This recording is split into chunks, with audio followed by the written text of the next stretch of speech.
بسم اللہ الرحمن الرحیم قل ارأیتم ان اہلکنی اللہ ومن معی او رحمنا فمن یجیر الکافرین من عذاب علیم۔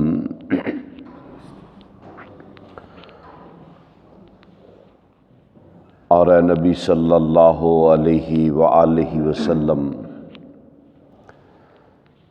آپ ان سے کہہ دیجئے کہ تمہارا کیا خیال ہے کہ اگر اللہ عز و جل مجھے اور وہ لوگ جو میرے ساتھ ہیں ان کو موت دے دے، ختم کر دے، یا وہ اللہ عز و جل اگر چاہیں تو ہم پہ اپنی رحمتوں کو نازل کر دیں، لیکن تم بتلاؤ کہ کفار کو اس دردناک عذاب سے جو ان کے لیے تیار ہے کون ہے جو پناہ دے گا؟ سورہ الملک 29واں پارہ، اس کی آیت نمبر 28۔ اللہ ذوالجلال والاکرام نے اس آیت مبارکہ میں اہل مکہ کی خواہش اور ان کی طرز عمل اس کا تذکرہ کیا کہ آپ صلی اللہ علیہ وسلم سے قبل دیگر انبیاء کرام علیہم السلام ان کے بارے میں بھی ان کی قوموں کی یہی سوچ تھی، اور جب انہوں نے پہلے تو کوشش کی کہ ہم ان کا جواب دیں، ہم علمی میدان میں ان کو زیر کر لیں، ہم ان کو جھوٹا ثابت کر دیں، معاشرے کے اندر ہم ان کی حیثیت کو گرا دیں، لیکن اپنی پوری توانائیوں کو صرف کرنے کے باوجود جب یہ احباب اور افراد یہ ناکام ہو گئے اس معاملے میں، اب ناکامی کے بعد پھر ان کے دل کے اندر ایک خواہش یہ بھی تھی کہ ہم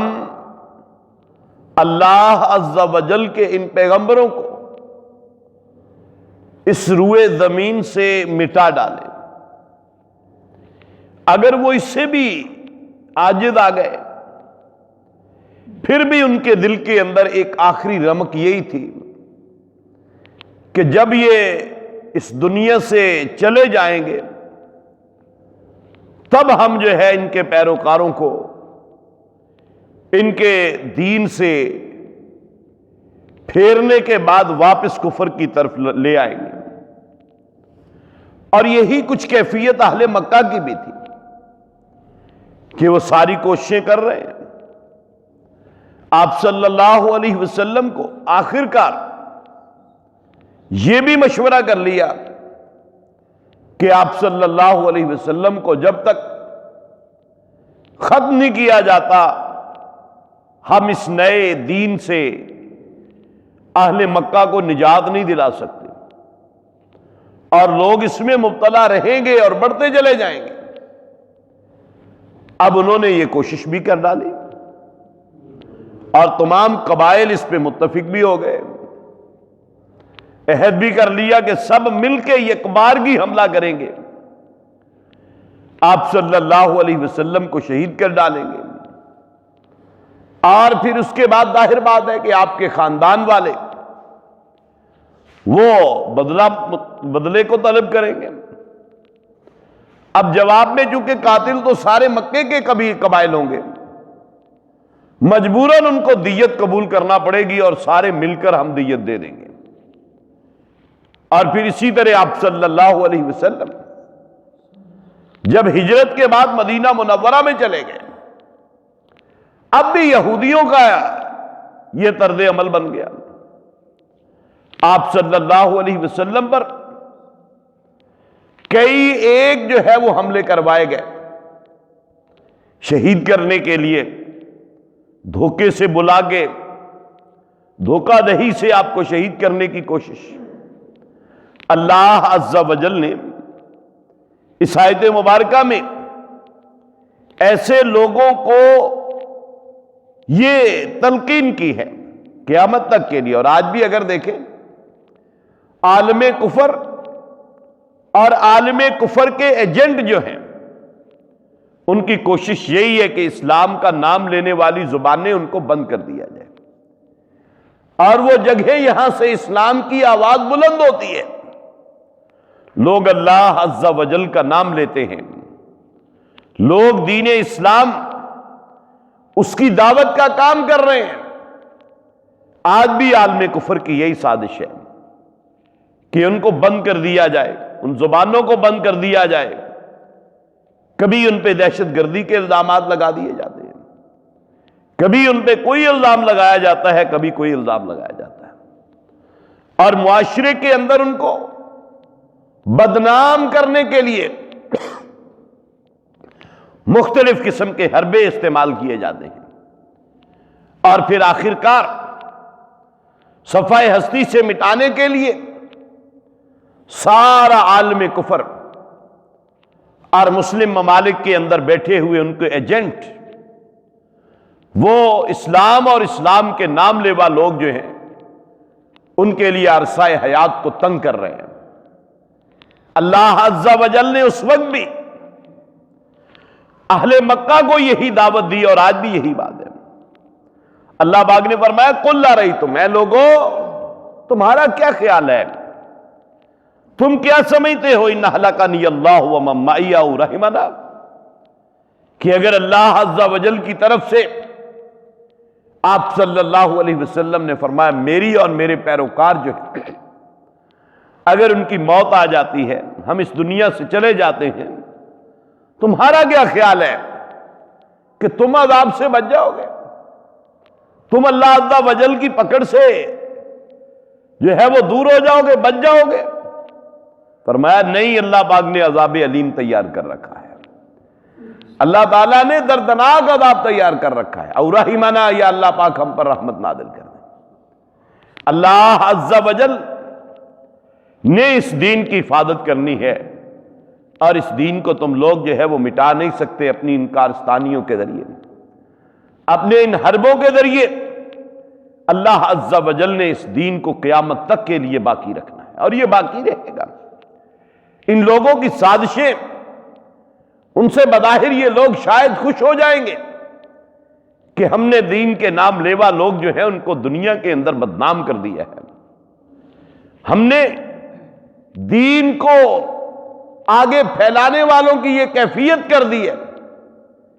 کہ کوئی بھی معاشرے کا بااثر آدمی اپنے لیے، اپنی اولاد کے لیے اس شعبے کو جو ہے وہ چننے کے لیے تیار نہیں ہے۔ یہ سوچ انہوں نے پیدا کر دی، لیکن اس کے باوجود دین باقی رہے گا۔ اللہ عز و جل اپنے ایسے بندوں کو پیدا کرتے رہیں گے جو اللہ عز و جل کے دین کی حفاظت ڈنکے کی چوٹ پر کرتے رہیں گے، اور دنیا والوں کے لیے ایک بڑا چیلنج بن کے دنیا کے سامنے آتے رہیں گے۔ اللہ تعالیٰ اپنے ایسے بندے پیدا کرتے رہتے ہیں، اور یہ ایک بہت بڑی نشانی ہے اس دور کے اندر بھی کہ اللہ رب العالمین کا دین یہی سچا ہے، اور اللہ کے دین کی دعوت یہ ایک سعادت والا کام ہے، یہ ایک خوشبختی والا کام ہے، اور لوگ اس کو مٹانے کے لیے پوری مشینریوں کے ساتھ جو ہے وہ دوڑے چلے آ رہے ہیں۔ لیکن اللہ عز و جل ایسے ایسے وسائل، اسباب پیدا کر دیتے ہیں، اللہ تعالیٰ ایسے بندے پیدا کر دیتے ہیں کہ جو اللہ کے دین کی حقانیت جو ہے وہ ان تک پہنچاتے رہتے ہیں۔ اس لیے اللہ پاک نے فرمایا کہ اے لوگو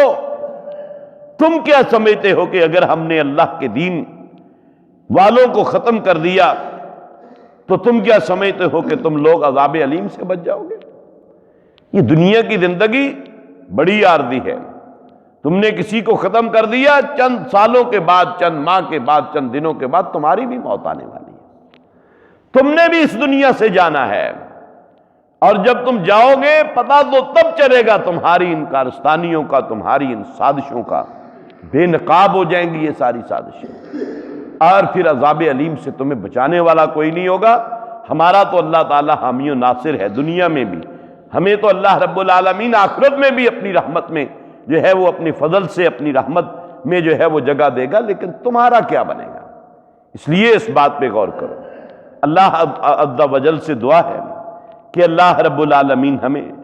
قرآن و سنت کو سیکھنے کی، سمجھنے کی، اس کی دعوت اور اس کی تعلیم کو آگے پہنچانے کی توفیق عطا فرمائے. وما علینا الا البلاغ المبین.